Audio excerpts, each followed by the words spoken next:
Hey, how's it going, everyone? Good morning. Good morning. I'll give it a few seconds. I know it takes a few seconds for everyone to get the notification. And let me know in the comments who you are and where you're tuning in from. Yeah, it looks like the notification has gone out. So I'll give it a few more seconds. But I hope everybody's doing great. And I know it's a bit of a gloomy day out there today, but hope all of you are still consistently moving through and pushing through in your job search. All right. So let me know in the comments. We got Anjali in the house. Hey, Anjali, nice to see you. Good morning to you as well. Who else? Who else is in the house today? Let me know in the comments. Don't be shy. Definitely, as usual, want to keep this very interactive, folks. So let everyone know in the comments who you are, where you're tuning in from. We got Mirza, representing Toronto. Nice to see you here, Mirza. I appreciate your comment. And folks, make sure you like, comment, and share if you feel that this is an important topic. I'm going to be talking about today key mistakes that I've been hearing about that is currently occurring on the candidate side of the equation, right? Like job seekers. I'm going to be sharing what exactly you should and should not be doing, right? Why aren't you in India? WTF? All right, I don't know. Send me over some investment seed money. I'll be happy to expand into India, my friend. I don't know who you are, but whatever. Hitesh, best wishes from India. Awesome. Sounds good, Hitesh. Thanks for tuning in. Lokesh Kumar, is it okay to check some syntax in an interview? Not sure what you mean by syntax, Lokesh. We got Ajay who says hi from London. No worry. Good to see you here, Ajay. Thanks for tuning in. We got Parm from Toronto. Thanks for tuning in, Parm. And we got Aneri from Toronto. Nice to see you here, Aneri. And we got Priya from Toronto. Awesome. Sounds good. So, folks, let me know in the comments what your thoughts are regarding this. I know I mentioned in the kind of the summary of the description for this live stream that, hey, is it okay to check your phone during your interview? So I'm going to be covering that as well as other issues and things that I've been hearing about that people have been doing at their interviews, right? But let me know in the comments what your thoughts are regarding this and any other kind of blunders you feel that you might be potentially making or you're not sure about, or if you have any questions about what you should or should not be doing at the interview, something specific, feel free to put that in the comments as well. I'm happy to answer that and share my perspective on those things, right? I'm just checking on a few things here. And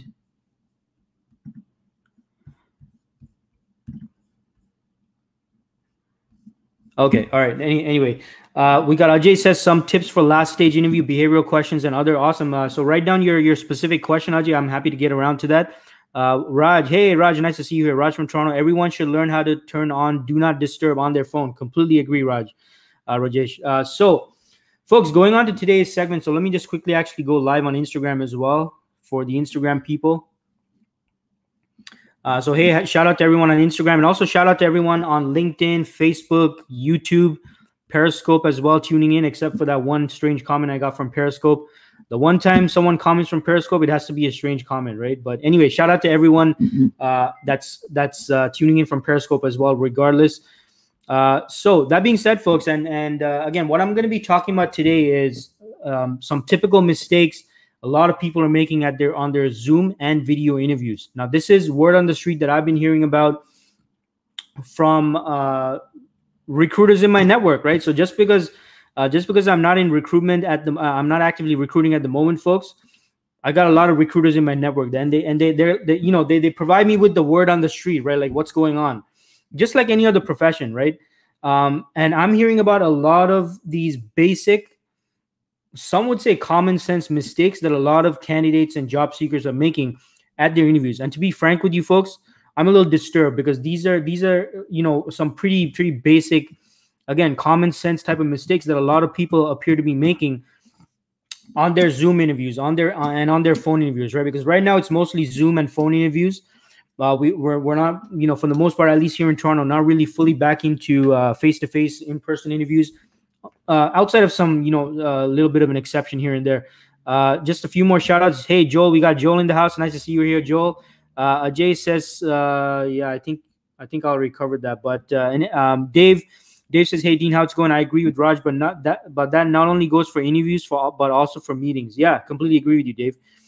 So here's what I've been hearing, folks, and this is, so I had one of a recruiter friend of mine contact me from my network, and not just this individual, but a few recruiters have actually reached out to me, making these observations that they're seeing in their daily routine as recruiters, talking to candidates, interviewing people, and not just the Zoom interviews, but even on the phone interviews as well.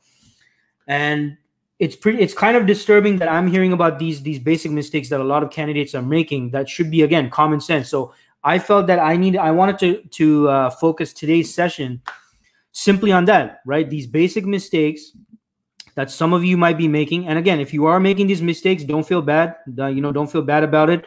Common sense is not always, the fact that common sense is not always as common as we might think, right? And it could be that you're doing these mistakes unintentionally. So I wanted to cover these mistakes that I'm seeing, right? So number one is in Zoom interviews, folks. So kind of to set the foundation here, whatever kind of interview it is, Zoom interview, phone interview, and if you're attending in-person interviews, if your city is going back to in-person interviews and face-to-face, your full attention, folks, at your end as a job seeker, as a candidate, regardless of how the interviewer is behaving or how they are, while you're there at the interview, while you're in this designated time slot, the half an hour, the 15 minutes, the 1 hour time block, whatever it is, at your time during the interview meeting, folks, your focus should be 100% focused on the interviewer, or if it's multiple people, on the interview panel. No excuses, right? And again, now if it's a situation where, and this is a very small minority of cases where the interviewer, the interviewer panel, they're unprofessional, they're rude, they're impolite, hey, by all means, get up and leave, or say, hey, you know what? I'm done with this. That's it. But I'm talking about just a common level of courtesy, folks. I'm not talking about those extreme cases. I'm not talking about those minority or few cases where the interview panel is rude or impolite and things like that. I'm talking about the basic upfront, basic standard level of respect. That, by the way, goes both ways. All right. So anything I'm advising for all of you folks today definitely applies to the interview panel as well. But given that most of you tuning in are job seekers, I'm talking about things from the job seekers side of the table right now, right? So you at your end have to make sure that your attention as a job seeker, as a candidate being considered for the position, is 100% focused on the interview panel, right? You're not fidgeting with your phones. You're not playing around with your phone. You're not playing Candy Crush while you're having this interview conversation. You're not checking LinkedIn.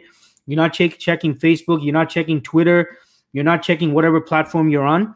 Your focus, your attention is 100% on the person on the other side of the camera, or if it's a phone interview, on the other side of the phone call. No exceptions, folks. Now, if there is an exception, right, it could be maybe you're expecting or anticipating an emergency phone call. You got a family member sick. You're expecting some kind of a very important phone call that you do have to take during the interview. That's fine, but you have to give a heads up to the interviewer or the interview panel, right? You do not expect them to automatically assume that you're taking up an emergency phone call. You have to let them know up front. So early on in the conversation, right after the introduction, you should let them know, hey, Mr. and Mrs. Interviewer, really appreciate your time. Excited to be here. Really looking forward to this conversation. I did want to give you a heads up, before we move along. I am expecting an emergency phone call. I will be 100% focused on our conversation, but I might have to take a phone call that might come in. It is an emergency phone call I am expecting, but I just wanted to give you a heads up. That's it, folks. Keep it very simple. You don't have to explain the whys or what the call is, nothing like that. You don't need to explain that. But if you're expecting an emergency phone call or you're in an emergency situation, but you're still able to have the interview, but you're expecting some kind of a phone call, you need to let them know up front so that they know that they're aware, and that doesn't affect their perception of you during the interview conversation, right? So we got a comment here from Nick. Nick says, if you have time to look at your phone, then the interview has already gone badly. Yeah, 100% agree with you, Nick. And great comment there, folks. You should not be checking your phone. And again, I covered the exception here. If you're expecting an emergency phone call, if you have some kind of an emergency situation going on with your family, your friends, or whatever the case is, you don't need to explain the ifs and whats and all that stuff. But just let the interview panel know up front, hey, really happy to be here. Appreciate your time. But just to let you know up front, I do have an emergency situation going on, and I might be receiving a phone call. So if you see me checking my phone, it's because it might be a phone call that I'm expecting or a text message I might be expecting. Please don't get offended, but I just want to let you know up front. And I'd say 100% of the time, folks, I've never heard people say that, oh, yeah, the interview panel said, oh, no, absolutely not. That's it. We're done with this. No, nothing like that, folks. Most people are going to be very understanding about that. But you have to let people know up front, folks. Do not assume that it's going to be you get the phone call and then you let them know it's an emergency. No, let them know up front, right? Very, very important. Now, playing around with your phone, folks. Now, the word on the street that I'm hearing, again, this is from my recruiter contacts and recruiters in my network, and they let me know about this, is the playing around on the phone thing is generally occurring with new graduates and junior or entry-level individuals. Now, if you're an entry-level person or a new graduate that's watching this, don't get offended. Not saying that all grads and all new graduates and junior level people are doing this, but you have to be cognizant of this. There's no excuse whatsoever, folks, right? If you're especially if you're a new graduate and a junior level person, right? You grew up around phones, right? You grew up playing around with your tablets, your smartphones and things like that. I mean, from your perspective, it's probably like you don't even think that it's rude or impolite or that you're offending anyone. But the fact is you are, right? Consciously or unconsciously or subconsciously, if you are in conversation with someone and you're pulling out your phone and playing around with your phone or checking your phone, that means you're not giving your full attention to the other person on the other side of the video chat, or if it's a phone call, on the other side of the phone call. There's no excuses, folks, right? Again, unless it's an emergency, and we already covered that, but checking social media and stuff like that, no excuse. And playing around with your phone, no excuse. And by the way, this goes to the interviewers as well, right? If you're a company, you're an organization, you should not be playing around with your phone. Your focus and 100% attention should be on the candidate sitting across from you, right? So you need to definitely be aware of that. We got a comment here from Rajesh. Rajesh says, same points go for smartwatches. Candidates continuously looking at notifications on their watches is very distracting for the interviewer. Absolutely, Rajesh. Completely agree with you. Great comment there. Folks, look, we have all these devices that makes our life simple, that keeps us connected. But at the same time, it can actually make us get disconnected as well, right? Because guess what? By keeping connected with your social network, your smartwatches, your smartphones, you're actually disconnecting that relationship with the individual in front of you, right? On the other side of the video chat, or if it's a phone call, on the other side of the phone call. So that's no excuse, folks. If you're in, don't tell me, hey, Dean, I'm a new grad. I'm from the younger generation. Hey, that's fine. I totally get that. But I'm just giving you pragmatic advice here, folks, right? Until the world changes and people get used to people checking their phones and stuff like that. Hey, when that happens, if and when that happens, I'll change my advice on this. But right now, as the world is right now, your focus, your attention, no excuses, should be on the interviewer, right? And should be to whoever you're speaking to. By the way, as a side note, this doesn't just apply to the job search. This should apply to every other area of your life. I mean, you're interacting with someone, you're spending time with someone, and you're on your phone playing around with it. How do you think the other person feels, folks? I mean, seriously, like, it's not even a generational thing here. It's just about being polite and paying full attention to who's in front of you, right? So that's the advice of that. Now, it's mostly new graduates and junior level people and entry level people I've heard of, from that my recruiter contacts have been telling me about that are doing this. But hey, maybe it's not necessarily just people at the junior level, right? You got to, folks. Focus 100% entirely on the interview conversation. No excuses. You should not be playing around with your phone. Okay, now, if you have a, cell phone addiction or something like that, I think it was Rajesh who mentioned it before. Yeah, I think it was Rajesh who mentioned it before. So just like Rajesh said, turn off your phone, put it on silent. If you really have this serious, need to check your phone, hey, turn it completely off, right? Do what you got to do at your end, folks, because guess what? The interviewer is not going to figure these things out for you. They're not going to be understanding about this, right? So either put it on silent, put it away, put it like 10 meters away from you or something, so that you don't have the ability to actually reach for it and check for it, or completely turn it off, put it on silent, or completely turn it off if you still can't resist it, right? You got to deal with it. Because the interviewer is going to expect you to have full attention on the conversation, just like they at their end should have full attention on the conversation. And you checking your phone, guess what that does, folks? It shows a complete lack of interest. If you were completely interested in the conversation that you were having, or the individual in front of you, you would not be checking your phone. No excuses, right? What does that tell the other person? If you're checking your phone and you're scattered, you're looking all over the place, it's a video interview, and you're like, you look bored, you're looking here, you're looking there. What does that communicate to the other person? It communicates that you have a low level of interest. That's what it is, right? And guess what, folks? Right now, the marketplace as it is right now, with so much competition, so much abundance of talent right now, right? Due to these layoffs and this whole situation with the pandemic. Guess what? The interview panel does not even want to waste trying to figure out whether you're interested or not. They can just move on to some other candidate. That's the reality, folks. This is, you probably heard this whole thing going on, that right now it is an employer-driven market. Why? Because there's so much available talent on the market. Employers, are less likely to put up with any of this stuff that they're seeing at the interviews, right? So if you're not prepared, you're not paying attention, you're not being respectful, you're being impolite in some way, you're not paying full attention. Guess what? There's a whole bunch of other people out there that would rather be in your seat, right? Interviewing for this opportunity, interviewing for this position, that appreciate the opportunity. So get off the phones, folks. Turn off your phones, put it on silent. If you can't control yourself, totally get that. But that's not the interviewer's problem. If you have a problem like checking your phone, put it like 100 meters away from you, right? Shut it off, put it silent, whatever, right? You got to deal with it. You got to give your full attention to the interviewer, right? Now, on the other thing I've heard from more so, mid to senior level people is they're not playing on their phones, but just this attitude of, hey, you know what? I don't even need to be here, or whatever, kind of whatever kind of an attitude. Folks, if you're at a mid or senior level, you have a lot of experience under your belt. I understand that gives you a lot of confidence. You feel like, and especially if you worked at some great organizations in the past, got some great accomplishments under your belt. Completely fine, folks. I totally get that. You have that confidence, right? But do not let that confidence translate into arrogance or a bad attitude, or the fact that you're doing the interviewer a favor by just showing up. Because, like I said, folks, it is an employer-driven market right now. There's an abundance of talent out there. There's a lot of candidates that these hiring managers can reach out to and consider, which means they're less likely to deal with a diva-like attitude, or arrogance, or this lack of attention, or lack of respect, lack of professionalism. Now, you're in as a job seeker. I understand you might be frustrated, right? Because you probably had a lot of interviews, and maybe some of those interviews are not going anywhere.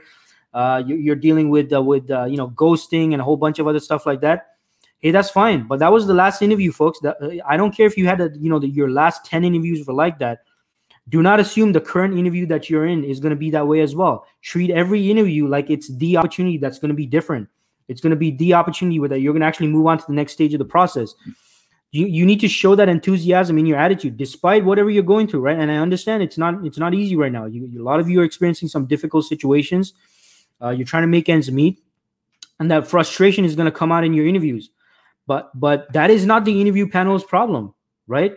It is not the interview panel's problem, and it's not their fault if the last organization you interviewed at ghosted you or anything.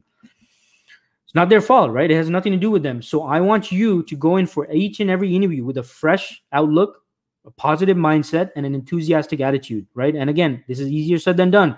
So you at your end, you got to do what you got to do to keep that enthusiastic attitude, folks. I'm not saying this is easy, not saying that this is like going to be like a walk in the park. Do what you got to do at your end. You do some jumping jacks, listen to some motivational music. If you're religious, listen to some prayers or something, or pray maybe before your interviews. If you're, I don't know, listen to some music that jacks you up, right? That gets you excited, pumped up. Drink some Red Bull, whatever you got to do, folks, right? As long as it's nothing that's harmful to yourself, right? Do what you got to do to be in that positive state at your interviews, and treat each interview like it's going to be different. No matter what the last 5 or last 10 were. Be present, right? Be present at the interview that you're at the conversation you're having, to the person that you're meeting with, right? Just a few more comments here. Kim says, I'm shocked that anyone would even consider looking at their phone during an interview. Yeah, totally, Kim, right? I mean, I'm hearing this from so many recruiters in my network that are giving me the heads up on this, that they're experiencing a lot of candidates checking their phones, not paying attention, having a bad attitude. So absolutely, I'm shocked as well, Kim. But I think also for the most part, folks, look, I understand a lot of you are in quite a situation right now, right? And this pandemic, this has totally changed things, right? A lot of us are in our isolation. We can't interact with other people, and that's going to come across in your attitude. But we have to be conscious of that, and we have to make the adjustments, and we have to make sure that this doesn't affect our future, right? The opportunities that are in front of us. So put in your 100%, folks. I know it's easier said than done, right? But keep pushing through with a positive attitude. Now, Raymond says, good morning from Toronto. Hey, good morning, Raymond. Thanks for tuning in. O'Dane, my friend O'Dane, nice to see you, man. Nice hat. Thanks. Appreciate that, O'Dane. Good to see you here. Hope you and your family are doing well, my friend. Rajesh says, I usually power it down, shut it down, and keep it at least 15 feet away because sometimes the voice assistants wake up when you mention specific words and cause distraction during the conversation. Hey, absolutely, Rajesh. That's great advice there, and that's something that Rajesh personally does. So look, you got to take the right steps, folks. Right? You don't want anything to interfere with your ability to sell yourself as a viable candidate for the position. So great advice there, Rajesh, and great to see you here. Thanks for your comment. So going back to playing around with your phone, folks. Look, what that conveys is if your attention is on anything except the interviewer, the person in front of you, if it's a video chat, if it's a phone call, the person on the other side of the phone. If your attention is on anything except them during the conversation, you're conveying a lack of interest. That's it. The person on the other side of the video chat or on the other side of the phone call is going to assume you have a lack of interest. They're going to assume that you're just there to maybe you're more interested in something else, and you just happen to accept this interview. Maybe they feel like you just don't want to be there, right? Like why would they put yourself in the shoes of an interviewer, right? You're interviewing someone and they're playing around with their phone. What does that tell you? Seriously, like it doesn't take a rocket scientist to figure out, and you don't have to be a body language expert to figure that out either. Your attention, if it's not on them, if you're playing around with your phone, what does that communicate? It communicates a lack of interest, folks, right? So always remember this. And why would you bother applying in the first place, right? And if you're seriously expecting the hiring team to take you as a serious candidate for the position, what makes you think that playing around on your phone is going to help you with that, or being distracted with something else is going to help you with that? It's not going to help you out, folks, right?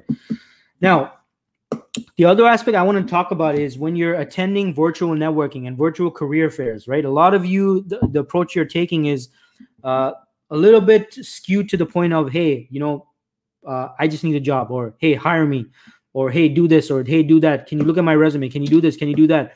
Wrong approach, folks. And again, I totally understand things from your side of the table where you are, you're experiencing this frustration in your job search, right? And I totally get that. So you need to make sure at your end, while I do understand your own situation, folks, you need to keep an eye on the fact of that the other person on the other side, I mean, they're looking to consider you as a viable candidate for a position, right? And you saying, hey, can you do this? Can you do that? Well, what's in it for them, right? And you saying, hey, hire me, or I just need a job, or can you do this for me or do that for me? Can you refer me? Can you do this? Can you do that? You're asking things without earning the right to ask things, right? And you're sorry, excuse me.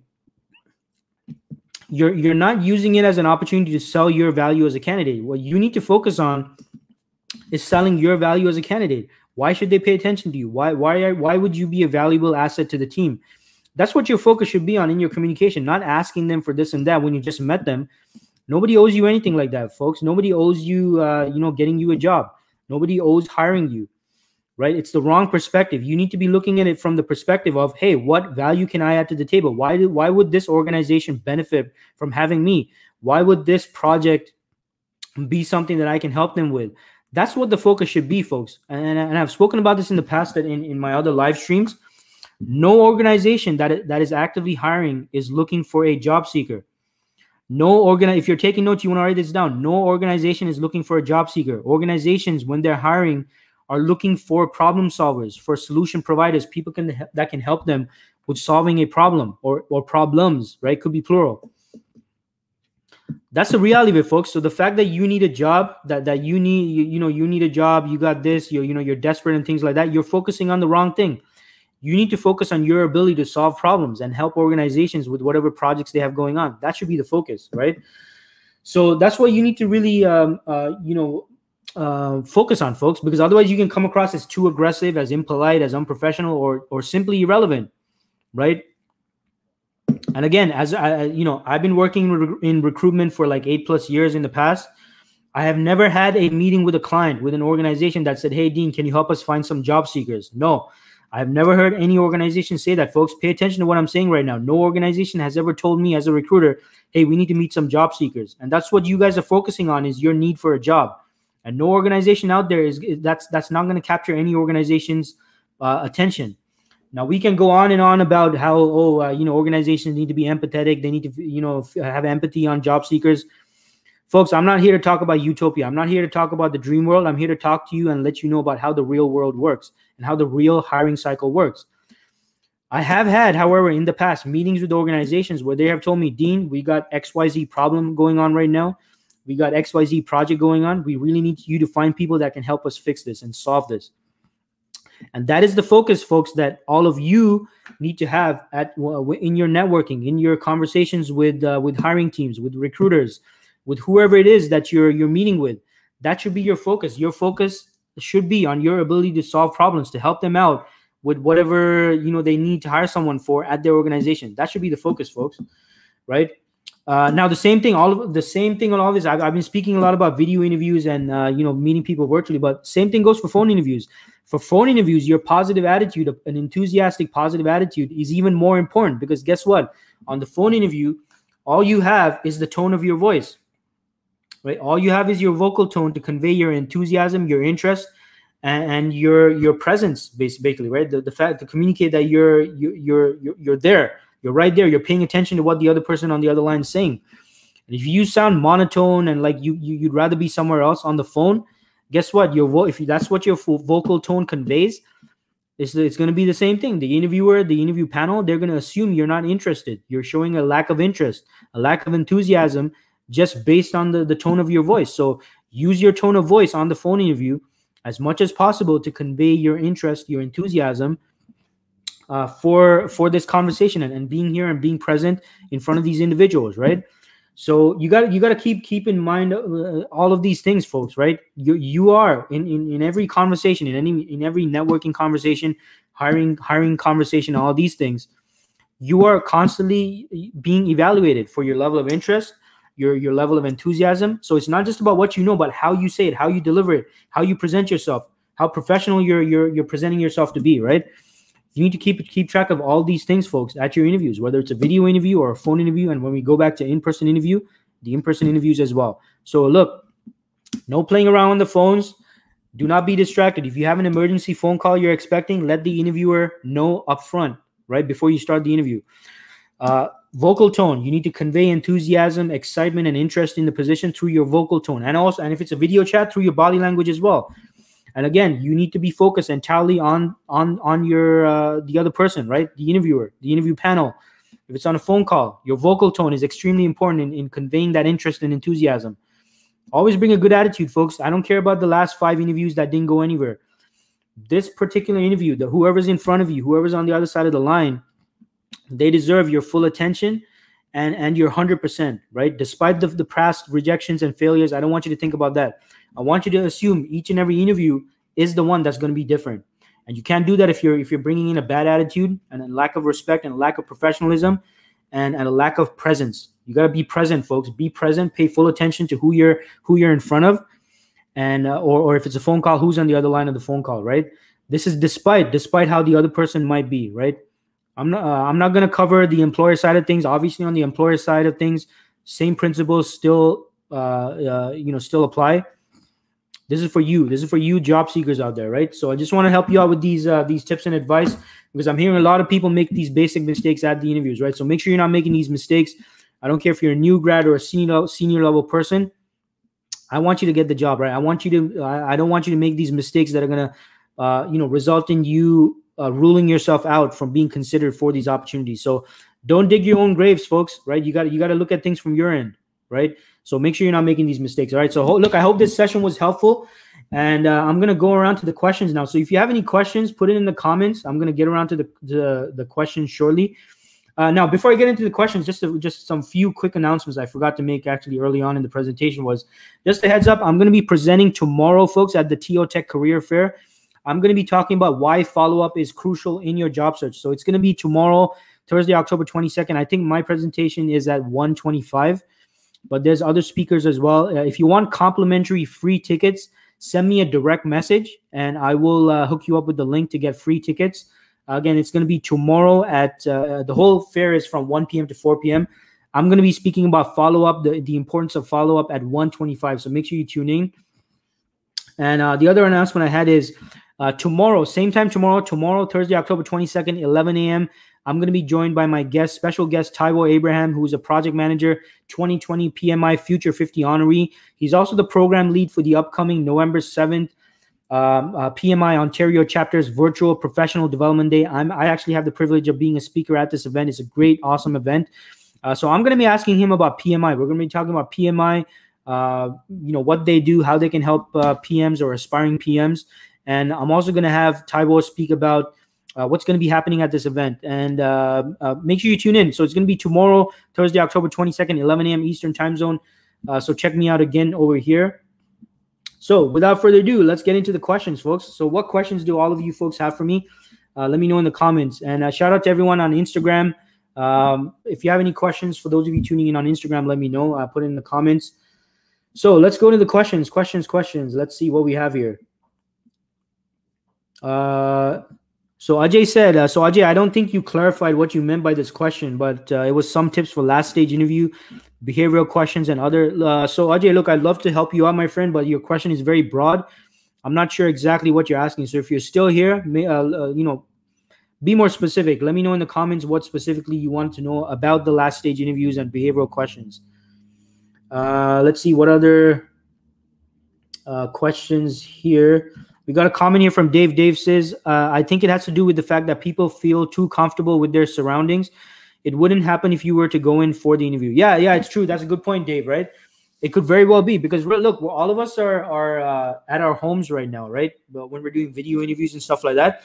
So as Dave says, maybe you just feel a little too comfortable, right? So we got to make some conscious efforts to not be playing around on our phones, right? So look, if you're addicted to your phone, turn it off, put it on silent, and just put it away. Put it out of sight. You know what they say, out of sight, out of mind, right?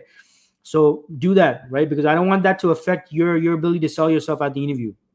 So great comment there, Dave. We got here, what other questions we have here? So Neelan says, but it's hard to sell yourself to employers. Yeah, well, here's the thing, Neelan, right? I would say selling yourself to employers is simple, but I agree with you. It's not easy. Simple does not mean easy. Now, how is it simple? Well, the simple part of selling yourself to employers is, look, you got to figure out the pain points, why they're looking to hire. If you can figure out why they're looking to hire, it's going to make it much more simple for you to convey how you can help them with whatever motivation they have for hiring. If it's a pain point, if it's a problem, if it's whatever it is, there's always behind every hiring decision, folks, behind every active hiring need is a problem, or is some kind of a problem that they need the person in the role to solve. So if you can figure that out, and you need to be figuring that out at your interview, that's how you need to be positioning yourself. And that's what's going to help you more simply sell yourself to employers, right? So hope that helps, Neelan. And I think Neelan had a follow-up question, because everyone is selling themselves. So even getting noticed is difficult, even if you can solve the issues. Yeah. So here's the thing, Neelan, and that's a good point. But most job seekers out there are not selling themselves effectively, right? And if you're not getting attention, it could be, Neelan, and no offense to you, but this goes to anyone, right? If you think you're selling yourself, folks, and it's not getting you any attention, it's because you're not effectively selling yourself, period, right? I don't care how noisy the marketplace is. Look, most people are not even posting on LinkedIn or effectively handling their conversations and things like that. If you're not getting attention, it's because something is wrong with your approach, and you're not effectively selling yourself as an attractive candidate for the company, for the organization, and for the position, right? Now, if you're an IT professional in Canada or the US, I do provide one-on-one coaching. So if you want to set up a 30-minute discovery phone call, no obligation 30-minute discovery phone call to figure out where the problem areas might be, feel free to send me a direct message. I'm happy to to help you figure out what your situation is, what the problem areas might be, and how I can help through my one-on-one coaching. So again, if you want to set up a 30-minute one-on-one Zoom call, send me a direct message. I'm happy to send you the link so we can set that up. I hope that helps, Neelan. And take a look at what you're doing at your end, Neelan. If you're not getting attention, you got to look at your approach and whether you are effectively selling yourself as a viable candidate. Mohsin says, if the interviewer given the feedback on each question that he asked, you're not correct, how the interviewee should respond on it. Yeah, that's I love this question. Great question, Mohsin. So look, folks, if the interviewer says, right, and again, this could, depends on the question itself, because some questions can be very subjective, right, in terms of the response. And I actually spoke about this with one of my my current coaching students, in that, how do you handle these situations where the response could be very subjective? Well, my advice to you on to that student, Mohsin, and also for you, Mohsin, is look, when they say that your response is incorrect or they don't agree with what you say, look at it now as an opportunity, Mohsin, for you to figure out how they see things, how they do things. So what you need to be doing is now showing interest in their way of doing things. So ask them, okay, fair enough. How would you go about solving this, or how would you deal with XYZ? So that allows you to further the conversation and open them up on how they do things, and maybe the way the organization does things, right? So look at it as an opportunity, Mohsin, to further investigate, probe, and discover how they do things. And that gives you more information on what their approach is like, and might even open up an opportunity for you to refine your response as well, right? So thanks for your question, Mohsin. Great question there. So looks like there's no more questions, right? So looks like all of you are good on this topic. Fantastic. So again, thanks everyone for tuning in. And again, I'm going live again tomorrow, 11 a.m. with my guest, Taiwo, and we're going to be talking about PMI and also the upcoming November 7th event. So if you're interested in learning more about PMI, make sure you tune in tomorrow. And hey, folks, at your interviews, pay 100% full attention to the interviewer, to whoever you're speaking to, whether it's a video interview or a phone interview, right? So look, I hope this session helped. If you found this helpful, make sure you like, comment, and share. Make sure you especially send it out to your friends, your colleagues who you think are addicted to their phones. They're not paying attention, or they have trouble concentrating. They don't give full attention, right? Maybe someone out there can benefit from it. So make sure you like, comment, share, folks. Let me know in the comments whether you found this session helpful. Thanks, everyone, for tuning in, and I'll see you again next week, Wednesday, 11 a.m. for my weekly live stream. All right. Thanks so much, everyone, and everyone have a great day.